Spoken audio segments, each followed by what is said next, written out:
This revenge story will blow your mind. When I first pulled up to that little 2-bedroom townhouse, I had no idea the next 12 months would be a chapter of my life I'd be telling for years, with people straight up not believing me unless they saw the receipts. I just landed a studio contract in town, decent money, decent hours, and finally, I was living with my girlfriend at the time, now my wife, Madison. The place was perfect for us, quiet street, attached garage, a little backyard, and only one shared wall. We figured, what could go wrong? Famous last words. So we move in late March, the weather was decent, spring was in the air, and for the first week, life felt easy. I even remember thinking how lucky we were to get such a sweet deal on the rental. That was before I met him. Now listen, the guy didn't look like trouble at first. His name was Chad, mid-30s, buzzcut trying to cover up the fact he was clearly losing the hair war, and one of the shortest dudes I'd ever seen try to act 10 feet tall, but what he lacked in height, he made up for in attitude, and in his truck. This man had a massive, lifted pickup, I'm talking monster truck height, with those tires that look like they belong in a demolition derby. Thing was so tall, it literally couldn't fit in the garage, and next to it, he had this tricked-out Honda Civic that sounded like a blender trying to fight for its life every time he revved it. But hey, I'm a live and let live kind of guy. At first, Chad was all smiles. The day we moved in, he came over, beer in hand, and even offered to move his car out of our driveway so the movers had space. I thought, hey, maybe he's just a little eccentric but decent enough. Big mistake.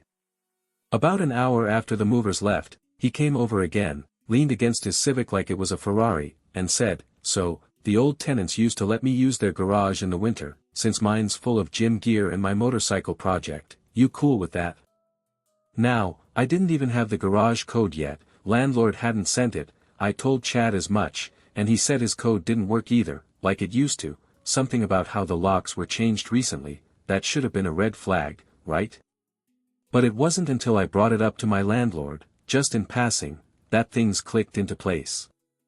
He told me flat out, do not, under any circumstances, give Chad access to the garage. Turns out, the last tenants got robbed just after Christmas. The landlord suspected Chad and his little beer can brigade were behind it, even though there was no hard proof. He'd changed all the codes and locks before I moved in, just to be safe. And let me tell you, once I told Chad no, for good, the mask came off real quick. He went from neighborly to nuclear in a matter of minutes. When I told him I wasn't comfortable letting him in the garage, especially after what the landlord said, he snapped, like, full-on red-faced fury. His buddies had to hold him back like I'd insulted his entire family. And from that moment on, it was war. Every day, there were beer cans tossed onto our lawn. Every night, music blasted loud enough to shake our walls. Not good music either. I'm talking the same 3 bass-boosted remixes on loop. Madison couldn't even walk to her car alone without Chad or one of his buddies catcalling her like we were stuck in some bad teen movie. He'd deliberately park his truck just close enough to block our driveway, then claim he forgot it was in the way. I'd have to knock on his door just to get to work on time. At one point, I tried being diplomatic. I really did. I knocked, I asked him politely to ease up, told him Madison was feeling uncomfortable. His answer: maybe she should smile more. I swear to you, my fists clenched themselves. And every single time I thought it couldn't get worse, it somehow did. But nothing, and I mean nothing, prepared me for the chaos that was coming that winter, because when the temperature dropped and the snow started falling, Chad finally realized that karma, when it comes ice cold. And you won't believe what I did next. So by mid-fall, we were already regretting everything: the townhouse, the lease, the proximity to Chad's personal junkyard, all of it, but we were locked in for a year, and my contract wasn't up until the following spring. Madison and I kept telling ourselves, just make it through the winter, like we were preparing for battle, and honestly, we kind of were. Now here's the thing, Chad wasn't just annoying, he was strategically annoying, like the kind of guy who knows how to toe the line just enough that you can't really report him for anything specific. One day he'd leave crushed beer cans all over our lawn, the next he'd have his buddies sit out there shirtless in December like it was spring break, just hollering and drinking until midnight. And every time I called the non-emergency line, nothing happened. Apparently, Chad's dad used to be a local cop, a respected one, who died when Chad was a teenager, and ever since, Chad's been riding that legacy like it's a get-out-of-jail-free card. From what another neighbor told me, most of the local officers still gave him a pass, noise complaints, disorderly conduct, nothing ever stuck. But things hit a whole new low once the first snow hit. See, in our neighborhood, winter rules were strict, no street parking overnight, driveways had to be clear for the plows, the visitor lot across the street was available, but it had limited spots, and Chad had already burned bridges with the HOA by constantly hogging it during the summer, so they slapped him with a nice little ban. That meant the giant truck and the Honda had to fit in his own driveway or garage, but of course, Chad's garage was full of his gym and the half-assembled motorcycle he'd been working on since, I don't know, the Bush administration. So what does he do? He tries, again, to guilt me into letting him use our garage, claims his Civic is too precious to face the salt and snow, even dangles some sob story about the rims being one of a kind. I almost laughed out loud. When I shut him down for the last time, and this time, firmly, he didn't yell, he didn't curse, he just stared at me for a solid 5 seconds, jaw clenched, and then turned and walked away. I should have been more worried about how quiet he went. Within a week, someone had vandalized the Civic. Huge scratches all down the passenger side, his car cover torn up and tossed across the yard like tissue paper, and guess who got blamed? That's right, me. Chad stormed up to our door, pounding like he was the SWAT team, screaming about how I was jealous, how I orchestrated it because I didn't understand what it meant to have taste. I told him to calm down before I called the cops, but of course, he knew they wouldn't come.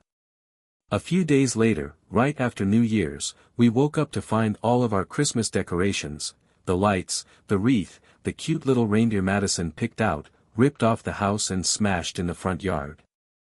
I stood there in the snow, mouth open, looking at the carnage like it was a crime scene. Madison cried. I was furious, but what could we do?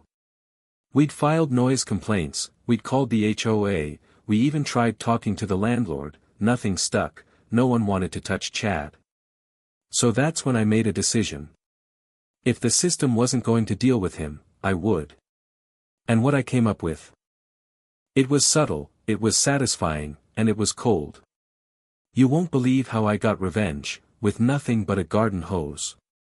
Let me paint the picture for you. It was the second week of January, bitter cold, the kind of cold where you breathe in and your nostrils feel like they're gonna shatter. Madison and I had been surviving off space heaters and peppermint mochas for days, and every morning, I'd look out our frosted front window and see Chad's beat-up Civic sitting there in his driveway like a sad little monument to everything that had gone wrong with modern manhood.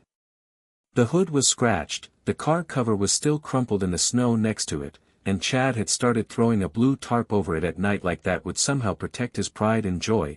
But it wasn't just the car, it was everything else, the taunting, the trash, the way he and his buddies would catcall Madison from his porch like they were in some gross high school movie that should have been left in the 90s.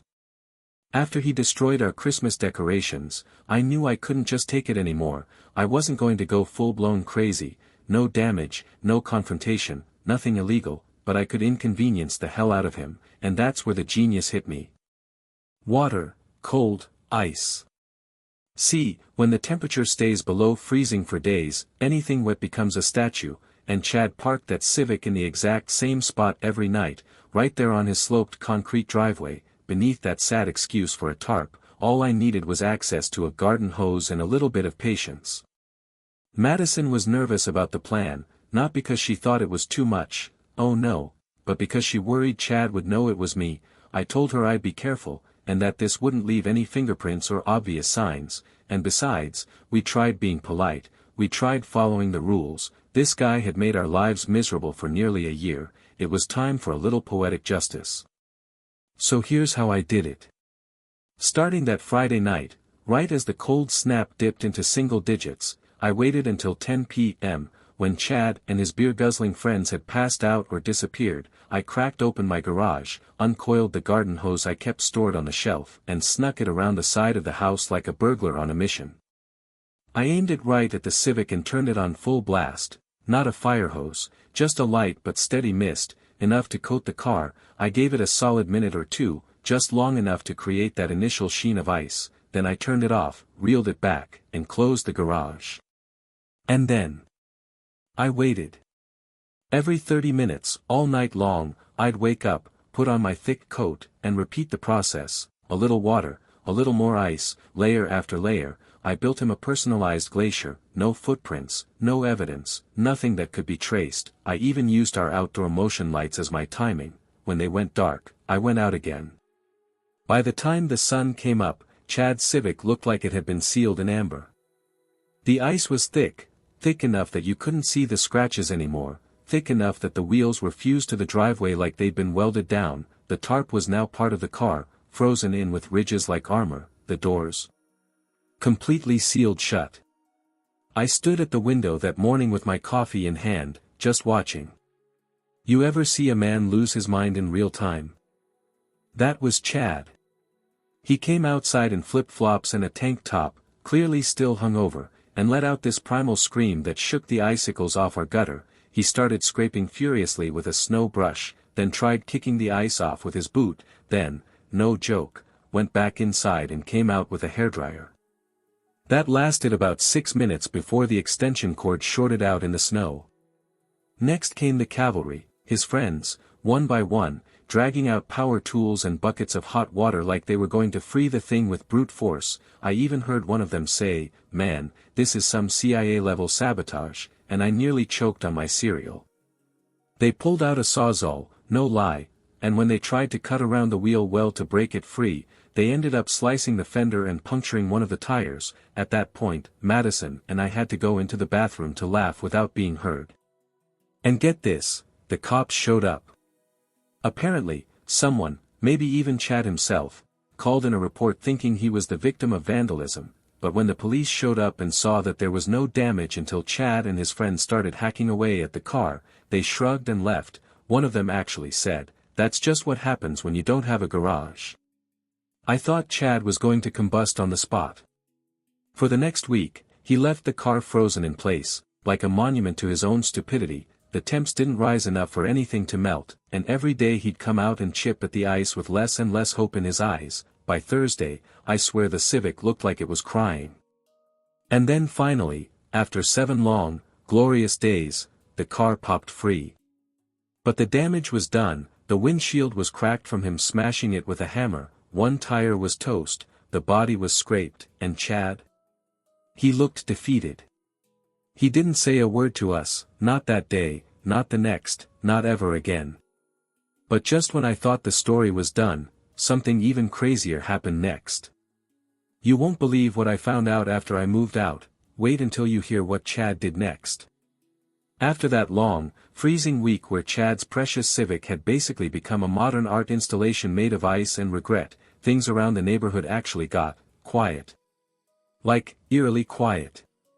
He stopped blaring music in the middle of the night, his buddies weren't loitering at the end of his driveway anymore, tossing beer cans onto our lawn like it was some kind of tailgate party. For the first time since we'd moved in, Madison and I could actually sit on our patio and drink coffee without hearing someone yell, "Hey girl," from the next house over. You'd think I'd be celebrating, and believe me, I was, but part of me kept waiting for the other shoe to drop. Chad wasn't the kind of guy who just let things go, he was the type who nursed a grudge like it was his life's work, so I stayed on alert, checking our Ring camera, making sure the hose stayed locked up in the garage, and watching for signs of any late-night shenanigans. But nope, nothing. Chad basically vanished. Once the ice had finally melted and the Civic was unstuck, he stopped parking it in the driveway. In fact, we barely saw him. His giant truck disappeared too. Maybe it was in the shop, maybe he finally got a ticket for taking up 2 spots, I didn't care. The point was, the guy who'd made our lives a nightmare had suddenly gone ghost. It was around that time that I wrapped up the final stages of my work contract. I worked in the film industry, doing set design and production coordination, and my contract was always temporary. We knew we'd be moving again come spring, so Madison and I just focused on packing, enjoying the peace, and laughing whenever we saw a dent in Chad's busted car. Then, one random Tuesday afternoon in March, my landlord, Rick, called me. Now, Rick was one of those guys who was way too cool to be a landlord, former rock drummer, chain coffee drinker, always wore aviators even when it was cloudy. I liked him, he was always honest, always responsive, and he hated Chad more than I did, which was honestly kind of comforting. "Hey, just checking in," he said, "how's everything going? Still good with the garage?" I laughed. "Garage is great, still not sharing the code with anyone if that's what you're asking." Rick chuckled. "Good man, you'll like this. So guess who just got banned from the HOA meeting?" I didn't even need to guess. "No way, Chad."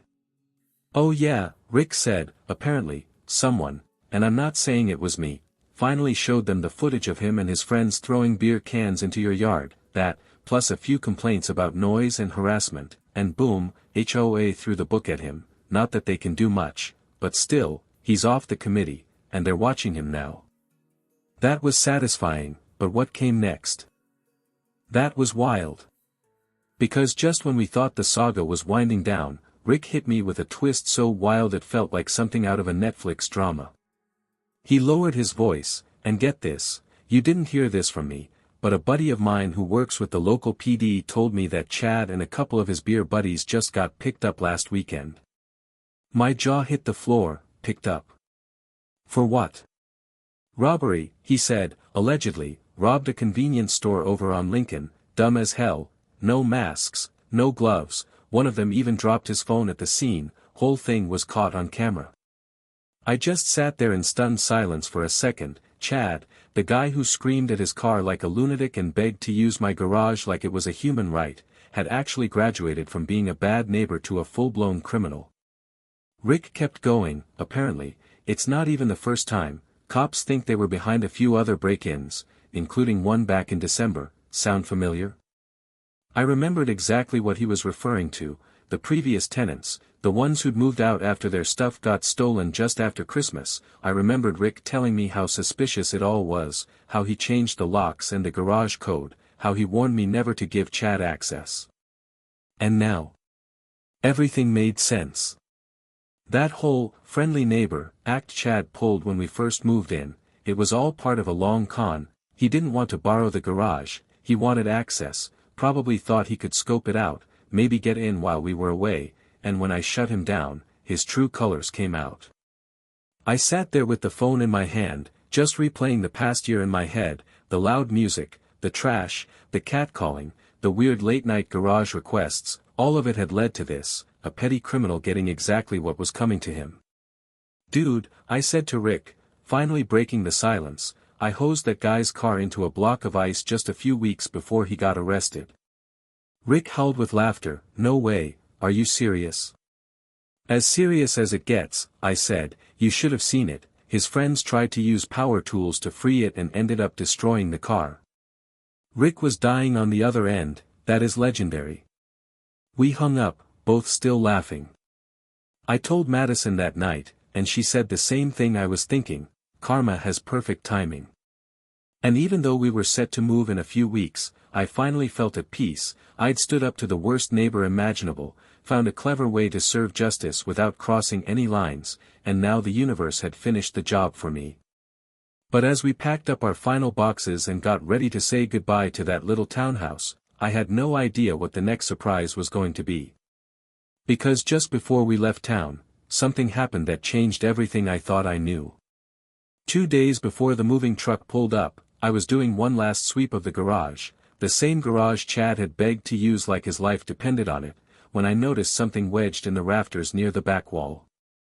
It was one of those old-school lockboxes, dusty and rusted around the edges, about the size of a lunchbox. I figured it was just something the old tenants had forgotten. Honestly, I almost tossed it in the trash, but something about the way it was hidden, not just stored, but tucked away, made me curious. I popped it open with a flathead screwdriver, expecting maybe old receipts or a bunch of random keys. What I found? Well, you won't believe it. Inside were 2 small plastic bags. One had a stack of old, unmarked gift cards and a few tightly rolled bills, maybe a few $100 total, but the other bag was the real kicker. It was filled with small pieces of jewelry, mostly women's, nothing fancy, but clearly personal, a charm bracelet, a pair of engraved earrings, a cracked locket with a tiny photo inside, things you wouldn't expect someone to keep unless they meant something. I stared at the contents for a full minute, my heart pounding in my chest. This wasn't just clutter, this was a stash. Suddenly, everything clicked. The break-ins, the weird behavior, the constant push to access my garage. Chad hadn't just wanted to park his car, he probably thought something he left behind was still inside. And when he realized I wasn't going to cave, that's when the real harassment started. I showed Madison, and we both agreed, we needed to call Rick first. Within the hour, Rick was standing in our garage, holding the bag of jewelry with a look of shock on his face. "Dude," he said, his voice low, "this locket. I swear this belongs to the girl who lived here before you, she told me it went missing after their house got hit." He called her right then and there, and when she confirmed it, Rick took everything straight to the police. Turns out, that little box was the missing link in a string of unsolved break-ins around our neighborhood, dating back 2 years. The police were able to tie the items to 5 different victims, the gift cards traced back to a stolen purse, the bracelet, a match to a missing persons report. Don't worry, the person had just moved, but still reported it. It wasn't just petty theft anymore. That little lockbox added a whole new layer to Chad's criminal resume, and it helped the police secure stronger charges against him and his Birkin posse. When I heard that, I swear, I felt this wave of justice hit me so hard, I just sat down on the garage floor and laughed until tears came out. That garage, the same one Chad had obsessed over for months, had just become the reason he was going to face serious time. I didn't even need to water his car again, karma handled the rest. On moving day, as the last box was loaded and I handed the keys to Rick, I turned back and gave that little townhouse one last look.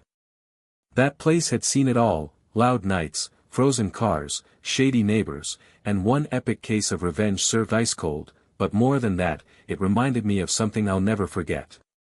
Sometimes, the best way to deal with a bully is to outlast him. And if you're lucky, you just might discover the secret he was trying to keep buried all along.